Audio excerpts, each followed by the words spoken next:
Good morning प्यारे बच्चों, कैसे हैं आप सभी। आज है 9 अगस्त 2021 और आज हम करने वाले हैं वर्कशीट नंबर 42A। ये वर्कशीट है क्लास 5th के लिए, सब्जेक्ट है हिंदी। चलिए यहाँ पर आप सभी अपनी वर्कशीट पे अपना नाम ज़रूर लिखेंगे ताकि पता चल सके कि ये किस बच्चे ने आप काम किया हुआ है। ठीक है, आगे देखते हैं। नमस्ते प्यारे बच्चों, आशा करते हैं कि आप सभी स्वस्थ और खुश होंगे। आइए आज हम कुछ नया सीखते हैं। संगीता अपनी सहेलियों के साथ प्रतिदिन शाम को खेलने जाती थी। एक दिन संगीता खेलकर घर वापस आई तो उसका अंग अंग ढीला पड़ गया था। जैसे ही उसने देखा कि उसके मामा जी घर आए हैं और उसके लिए तोहफा लाए हैं तो उसकी खुशी का ठिकाना ना रहा। यहाँ अंग अंग ढीला पड़ना यानी इसका अर्थ होता है बहुत थक जाना, और खुशी का ठिकाना ना रहना मतलब बहुत खुश होना। दोनों ही मुहावरे हैं। तो बच्चों, जो आपने ऊपर यहाँ पर लाइनें देखी, अंग अंग ढीला पड़ना और खुशी का ठिकाना ना रहना, ये दोनों ही मुहावरे हैं। अब मुहावरे क्या होते हैं? जब कोई वाक्यांश या शब्द समूह अपना सामान्य अर्थ ना देकर विशेष अर्थ व्यक्त करने लगता है तो उसे हम मुहावरा कहते हैं। ठीक है बच्चों, यानी इनका जैसे अंग अंग ढीला पड़ना, इसका विशेष अर्थ प्रयोग हो रहा है, वो क्या है? बहुत थक जाना, है ना। इसी तरीके से खुशी का ठिकाना ना रहने का मतलब है बहुत खुश होना। तो ये दोनों यहाँ पर क्या है? मुहावरे हैं। आगे देखते हैं। नीचे दिए गए चित्रों को देखकर अनुमान लगाइए और सही मुहावरों से मिलाइए। यहाँ पर हमें एक तरफ मुहावरे दिए गए हैं और एक तरफ फोटोज़ दिए गए हैं, फिर हमें इनकी मैचिंग करनी है। पहला मुहावरा आप देखेंगे, ज़मीन पर पैर ना पड़ना। ज़मीन पर पैर ना पड़ने का मतलब क्या होता है? इसका अर्थ होता है बहुत खुश होना, बहुत खुशी होना। तो हम यहाँ पर किससे मैच करेंगे? आप यहाँ देखेंगे ज़मीन भी दिख रही है और पैर भी, है ना। तो हम इससे मैच कर देंगे, ज़मीन पर पैर ना पड़ना। आगे देखते हैं। पेट में चूहे कूदना। पेट में चूहे कूदने का क्या अर्थ होता है? तो पेट में चूहे कूदने का अर्थ होता है बच्चों बहुत तेज़ भूख लगना। ठीक है, यहाँ पर आप देख रहे हैं बच्चा पेट पकड़ के खड़ा है और यहाँ पर चूहा भी दिखाई दे रहा है, तो हम किससे मैच कर देंगे? ये हो जाएगा पेट में चूहे कूदना। आगे देखते हैं। यहाँ लिखा है आँखों का तारा होना। आँखों का तारा होने का क्या मतलब है?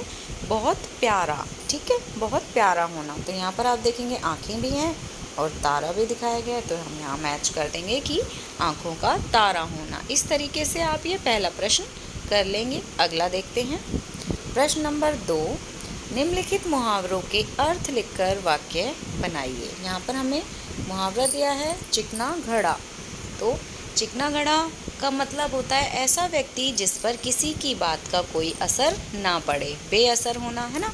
यहाँ पर आप ये भी लिख सकते हैं बेशर्म होना। ऐसा व्यक्ति जिसे किसी चीज़ का कोई फ़र्क नहीं पड़ता, तो वो कैसा हो जाएगा? बेशर्म होना, है ना।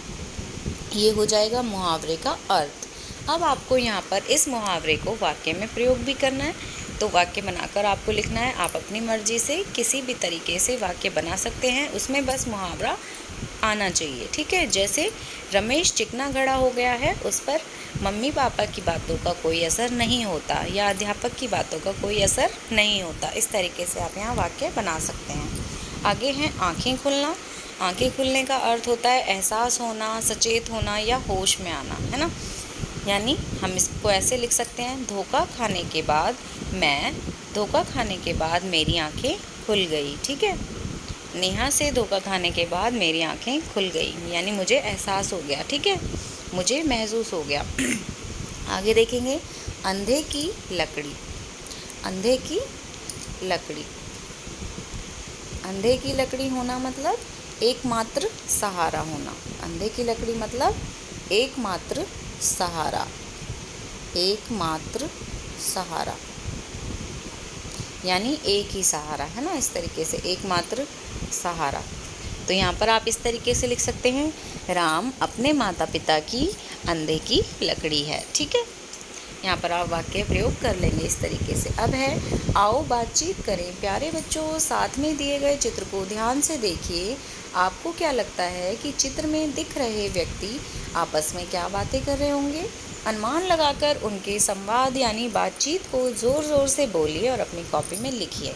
तो बच्चों, यहाँ पर आप देख रहे हैं इस फोटो में हमें क्या दिखाई दे रहा है। सभी व्यक्ति अपने घर की छतों पर चढ़े हुए हैं और ऐसा उन्होंने क्यों किया है? क्योंकि यहाँ पर आप देख रहे हैं जगह जगह पानी भरा है, यानी कि इनके गांव में क्या हो गया है, बाढ़ आ गई है ना। तो इसीलिए सभी अपने घरों की छत पर चढ़े हुए हैं। तो ये आपस में क्या बातें कर रहे होंगे? यहाँ पर हमें इनकी बातों को सोचकर लिखना है। आप अपने इमेजिनेशन से इन्हें लिखेंगे। ये आपको खुद से अपनी सोच के हिसाब से इस प्रश्न को हल करना है। तो बच्चों, आपको कार्यपत्रिका मज़ेदार लगी ना? अब झटपट बताइए कि आज आपने क्या नया सीखा। आज की हमारी वर्कशीट से आपने क्या क्या नया सीखा। ठीक है बच्चों, ऊपर यहाँ लिखा गया है अभिभावकों के लिए सुझाव। बच्चों को घर आए अतिथि का उत्साहपूर्वक आदर सत्कार करने के लिए प्रेरित कीजिए। यानी कि जब हमारे घर कोई मेहमान आते हैं तो हमें उनका अच्छी तरह से आदर सत्कार रिस्पेक्ट करनी चाहिए। तो यही हमें बताना है। ठीक है, अब है कोविड एप्रोप्रिएटिव व्यवहार। अपने हाथों को साबुन और पानी से नियमित रूप से धोते रहिए। तो बच्चों, ये है आपकी वर्कशीट। सभी बच्चे इसे कंप्लीट करके अपने व्हाट्सएप ग्रुप में सेंड करिए। Thank you.